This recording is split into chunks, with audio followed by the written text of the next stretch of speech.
Habari zenu wa Tanzania. Hii video ni ya maana sana, hii video ni ya msingi sana, ni lazima kila Mtanzania aone hii video. Hii video lazima itrend. Lazima mtumiane kila sehemu. Sasa ni hivi. For the last week or two tumekuwa tukiona vikundi vya taasisi za Kiislamu au watu tu wanakuja wanasema wao ni mashehe sio wapi wamevaa sio barakashia zao ni nini, alafu wanatangaza vita na Wakristo, wanatangaza vita za kidini, wanatangaza wao watachinja waandamanaji, sio wao watafanya nini. Wanafanya press conference kabisa na vyombo vya habari na wanaongea maneno haya. Cha kwanza kabisa, inabidi wa Tanzania hii situation tutumie akili za mwisho, yani tutumie akili zetu zote alizotupa Mungu. Tutumie akili zetu zote alizotupa Mungu. Cha kwanza, inabidi wa Tanzania mjiulize, kwa nini serikali inaruhusu, kwa nini jeshi la polisi linaruhusu watu kuja kuongea maneno ya hatari hivi kwenye press conference? Kwa nini watu wanatangaza vitu vya hatari hivi? Tutachinja, tutaua, sijui tutanini waandamanaji, sijui Wakristo hivi, sijui teki hivi. Kwa nini wanaruhusu vitu hivyo? Inabidi mjiulize, kwa jinsi hichi ilivyo sasa hivi, kwa nini wanaruhusu hichi kitu? Jibu ni kwamba hii ndio strategy ya serikali batili, serikali haramu. Hii ndio strategy waliokuja nayo CCM ya kuweza kupunguza upinzani wa wananchi kwao. Wanawao distract wananchi, wanawaondoeni kwenye upinzani wenu na serikali, wanawageuza mgombani wenyewe kwa wenyewe. Inabidi wa Tanzania ambao hamjasoma vitabu msome vitabu vya madikteta wengi. Madikteta wengi duniani wanashikiliaga nchi, wanashikiliaga power kwa kutengeneza adui ambao wananchi wanajikuta wako busy na yule adui. Ndio CCM wanachotufanyia sasa hivi. Watanzania sasa hivi tukisha kuwa busy na mambo ya dini, tukisha kuwa busy, Samia kapona. Tukishaanza sasa hivi Waislamu wa Kristo, sisi wenyewe kwa wenyewe, Samia kapona. Na ndio kitu ambacho Samia anajaribu sasa hivi kukifanya kwa nguvu zote. Ndio maana mnaona serikali imeruhusu hawa watu kuja kuongea mambo ya hatari kwenye nchi kiasi hiki. Ndio maana unaona wanaruhusiwa wachukulia hatua, ni kwa sababu wamewekwa, ni kwa sababu wamewekwa, wamepangwa kuja kuongea hivi na serikali haramu.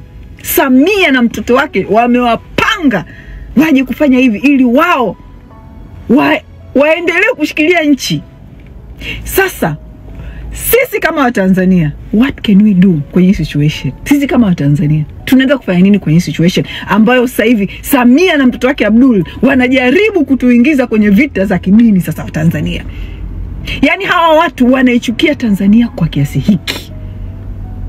Yani Samia anataka urais kwa kiasi hiki, yuko tayari Tanzania iingie kwenye vita ya kidini kuliko yeye atoke.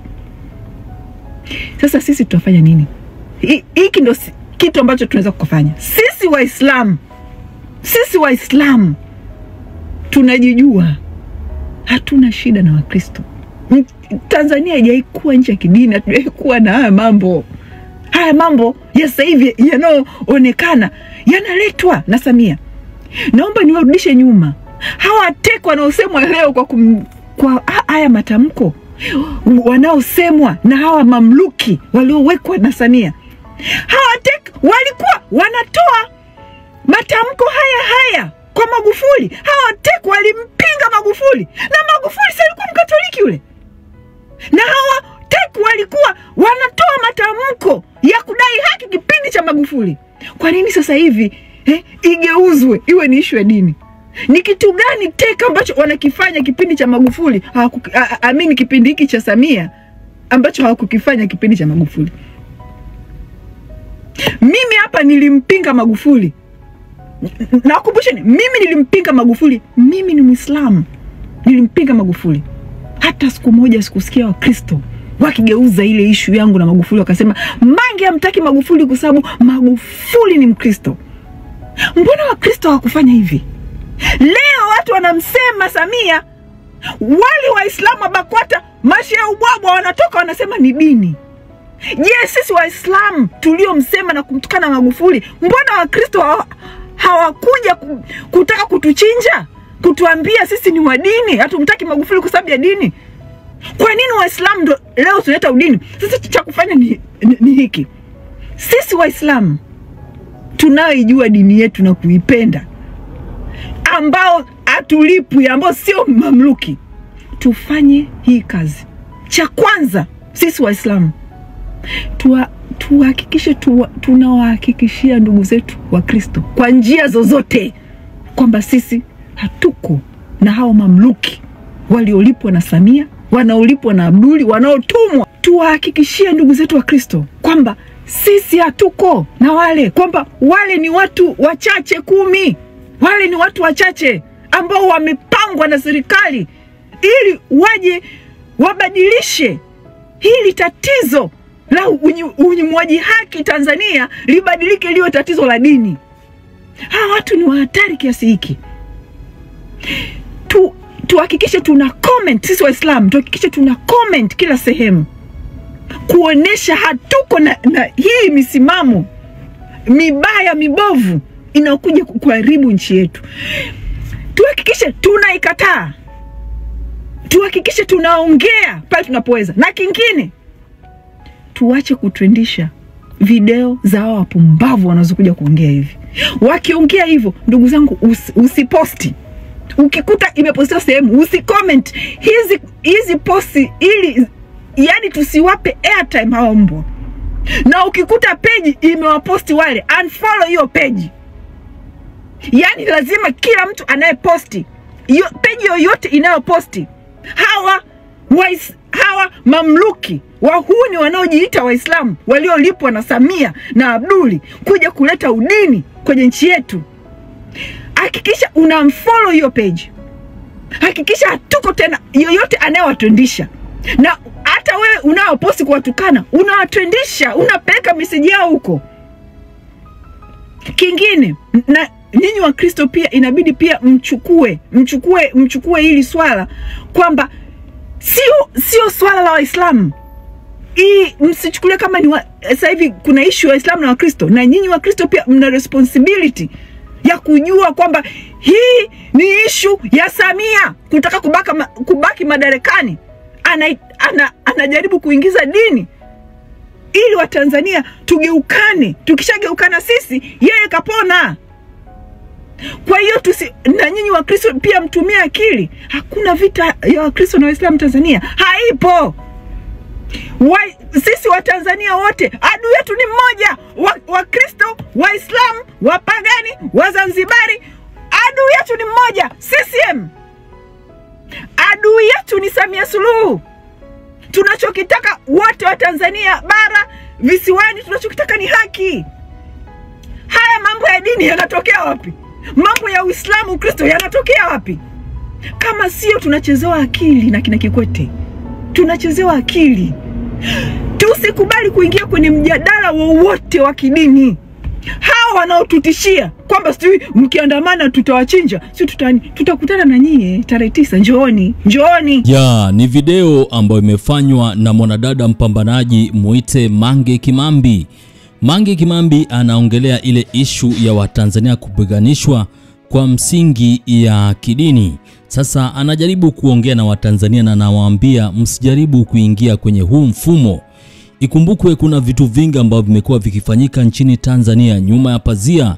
Vijana wa majenzis waliuawa tarehe 29 mwezi wa 10 wakati walikuwa wanashiriki kwenye maandamano nchini humo. Sasa hivi ni vitu ambavyo vimewaacha wengi vinywa wazi. Kwa maana saa hii kuna video ambazo zinatembea kwa kasi zaidi zikiwaonyesha maafisa wa jeshi la polisi wakiwashushia vipigo ama kipigo vijana wa Watanzania ambao walikuwa wanaandamana katika sehemu tofauti nchini kwetu Tanzania. Sasa hii ni issue ambayo imeattract hata attention ya mataifa tofauti tofauti. Wengi wanamkashifu Rais wa Jamhuri ya Muungano wa Tanzania Mama Samia Suluhu Hassan wakisema kuwa hafai. Sasa hapa Mange anarejelea issue ya watu kugonganishwa kwa misingi ya kidini.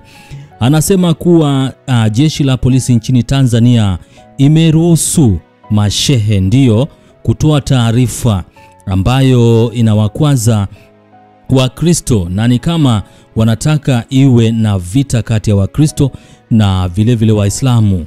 Sasa Mange Kimambi baada ya kupandisha video hii kwenye mitandao ya kijamii ameandika caption hapa ndefu zaidi na kusema hivi: Watanzania na waita mara tatu, msiruhusu Samia na toto lake jangili wakabadilisha ishu ya kudai haki kawa ishu ya dini. Mkikubali tu kuingia kwenye mijadala ya dini, basi Samia na Kikwete wameshinda hii mechi. They are trying to muddy the water, don't allow them. Walijaribu kutumia wasanii wao kututoa kwenye reli, ila wananchi tukafanikiwa kuungana pamoja na kuwapotezea wasanii wao. Mpaka leo hii wasanii wao wamechundaa kama maharage ya juzi. Sasa walivyoona wamefeli kututoa kwenye reli kwa kutumia wasanii, sasa wameleta hawa wauni wanaojiita Waislamu kutoa wananchi kwenye kudai haki na kutuingiza kwenye udini. Nashangaa sana Watanzania mnaposti hizo klipu za hao wauni wanaojiita Waislamu. Haijalishi umeposti ili kuwachamba, as long as umepost basi umeingia kwenye mtego wao wa kuingia kwenye mijadala wa dini na kutoka kwenye mjadala wa kudai haki. Tusikubali kutoka kwenye mjadala wa haki na kuingia kwenye mjadala wa dini. Mtu yeyote anayeposti hao wauni wanaoleta mjadala wa dini, mblock kabisa na unfollow hiyo page haraka soon. Hao bloggers na media wanalipwa na CCM kutrendisha mjadala ya dini ili wananchi tuwe kulumbana kuhusu dini, tusiwahi kudai haki. Inabidi mjiulize sana, inakuwaje hata watu wa uhuru wa kuita vyombo vya habari na kuongea mambo ya hatari hivi kwenye nchi na hawaguswi? Jibu ni moja: serikali haramu ndio imewapanga waje kufanya wananchi wachukiane wenyewe kwa wenyewe ili serikali haramu ipone. Watanzania wote, let's start focus na kudai haki. Tusiwape wauaji nafasi ya kututoa kwenye kudai haki na kudai uwajibikaji wa mauaji yaliyofanyika. Focus ya Watanzania kwa sasa ni kudai haki na maandamano ya Disemba tarehe 9 finish. Sasa ni video ambayo imewekwa na Mange Kimambi na ametoa hii caption ya kibabe zaidi. Anajaribu kuongea na Watanzania na waambia bana, msijaribu kugunganishwa kidini. Hawa ni mashehe ambao wamelipwa na serikali ya CCM ndio angalau wawatoe kwenye mfumo, yani wawatoe kwenye reli, na reli ama mfumo wenu ni ile hali ya kudai haki. Sasa Mange anajaribu kuongea na Watanzania, anawasihi ama anawaraya, anawaambia hawa ni watu ambao msiwape usikivu. Nyinyi inafaa mfocus kwa maandamano ambayo inafaa ifanyike Disemba tarehe 9 mwaka huu. Sasa ni maandamano ambayo yanatarajiwa kufanyika nchini Tanzania ya watu kudai haki, na Mange anasisitiza ni maandamano ya amani. Sasa Mange anasema inabidi mujiulize sana, inakuwaje hawa watu wana uhuru wa kuita vyombo vya habari na kuongea mambo ya hatari hivi kwenye nchi na hawaguswi? Jibu ni moja: serikali haramu ndio imewapanga wale kufanya wananchi wachukiane wenyewe kwa wenyewe ili serikali haramu ipone. Kwa hiyo nimekuweka video ya Mange Kimambi na galopate kujua hali halisi kile ambacho alikuwa anaongelea, kwa maana anasema kuwa kuna mpango ambao umewekwa na serikali ya CCM ikiongozwa na Mama Samia Suluhu Hassan ya kuwagonganisha Watanzania kwa msingi ya dini. Kwa hiyo nimejaribu kudadavua mengi ni angalau nipate kujua hali halisi. Usisahau kusubscribe, like na vile kushare na kucomment hapo chini angalau nipate kujua hali halisi unajisije kutokana na madai ya Mange Kimambi ya kuwa Samia Suluhu Hassan na mwanawe ambaye Mange anamuita jangili wanajaribu kutumia dini kupiganisha Watanzania. Hii kazi cha kwanza sisi Waislamu tuhakikishe tunawahakikishia ndugu zetu wa Kristo kwa njia zozote kwamba sisi hatuko na hao mamluki waliolipwa na Samia, wanaolipwa na Abduli, wanaotumwa. Tuwahakikishie ndugu zetu wa Kristo kwamba sisi hatuko na wale, kwamba wale ni watu wachache 10. Wale ni watu wachache ambao wamepangwa na serikali ili waje wabadilishe hili tatizo la unyimwaji haki Tanzania, libadilike liwe tatizo la dini.